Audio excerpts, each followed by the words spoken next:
A wise man once said, silence in the face of atrocity is not neutrality. Silence in the face of atrocity is acquiescence. Nigeria, we all acquiesced. It's sad that we knowingly and unknowingly collectively prioritize lies over truth, ignorance over knowledge, fake news over verified news, ethnicity and sectionalism over nationalism, fear over courage, and death over peace, and yet pray for peace. We lie. It's obvious to the northern political elite that the children of the poor they refused to educate yesterday, whilst theirs were in Oxford and Cambridge, have taken up arms against all of us as bandits, terrorists, and Boko Haram. I hope they understand that some of the Almajiris, the likes of Isa Pantemi, indoctrinated as young men years ago, are today die-hard fundamental terrorists. Isa Pantemi don't see the light. Yet, most of these followers have not let that sink. And northern leaders should be aware, though they still play the ostrich, that the less privileged they gave guns to snatch ballot boxes for them yesterday have become militant and kidnappers of today. Those of us who should have complained then, we make firm, we not talk. Maybe our federal government need us to remind them that the young graduates they fail to create the right environment and or employment for or provide for their security and welfare yesterday have become the area boys, miscreants, yahoo, IPOB members, and today's unknown gunmen. Then the rest of us kept quiet because we managed to pay our own children's school fees even under a strike. I laugh. I dare not remind the current Minister of Defense, retired Major General Bashir Magaji, that those Nigerians it asks to protect themselves against bandits today, since it is obvious government can no longer protect them, would buy guns and become terrorists of tomorrow. NSAS might seem over, but the time bomb created by government who refuse those aggrieved you to air their view through peaceful protest might explode soon. As these same grievous would forcefully be expressed by these same people tomorrow. I know be prophet of doom, because if you have eyes, nothing really has changed as you can see. All of us should remember the roles we played or are currently playing. That narrative, that fake news, hatred, warmongering, religiosity bereft of godliness that we spread today, if care is not taken, will fuel the burning fire that is already consuming the country. You can determine the beginning of the fire, but the extent can only be determined by the fire. If you like, relocate your family to London or Canada.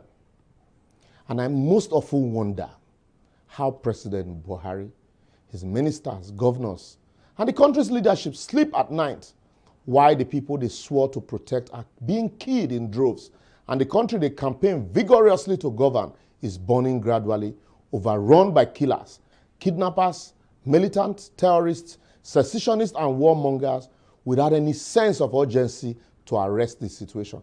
Yet, some of you, they defend them. If the country burns, the president who divided the country into 97% and 5% for infrastructural benefit, despite being the president of the entire country, the leader who acquiesced because of party affiliation, those of us who kept silent in the face of tyranny because of our religious inclination, and those who use the same religion to stoke the fire of hatred, consistently playing ethnic peace tribe, ethnic peaceful tribe against one another will not be spared the consequences. Even if you survive, remember, there is no big man or do you know who I am in refugee camp, and your certificates will be worthless. I tell you, we all will be casualties, as war does not determine who is right, but who is left among us. Those who started the war might not necessarily be those that will fight and die. The earlier we, government and the people, realize that Nigeria is for all of us to make or mar, the better. Because the problem they near pass as you the same. Now, those campaigning already for 2023 should be informed that until they collectively join hands to calm free nerves, fight the injustice in the land, correct the existing anomalies, tackle the insecurity, bring perpetrators to book, and refederate the country, I'm afraid there might be no country for them to govern, even in 2022, not to talk of 2023. Baba Clark, SAN, don't already talk, and said 6 months even though I do not agree with his solution though.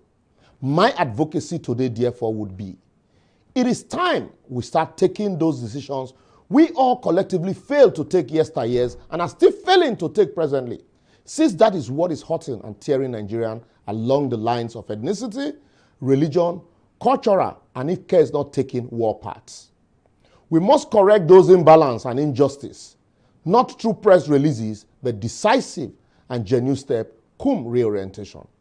Nigeria, I say, does not need foreign boots from America to help fight insecurity. What she needs is a sincere government with the willpower to do the right thing. Once we redirect our leadership, our military will be re-energized to deliver on their mandate. And those agitating will have a sense of belonging and be happy to renegotiate our collective coexistence. Rather than use the negotiating table after the war, use it before, as there's always the table even before the war. What would you be remembered for?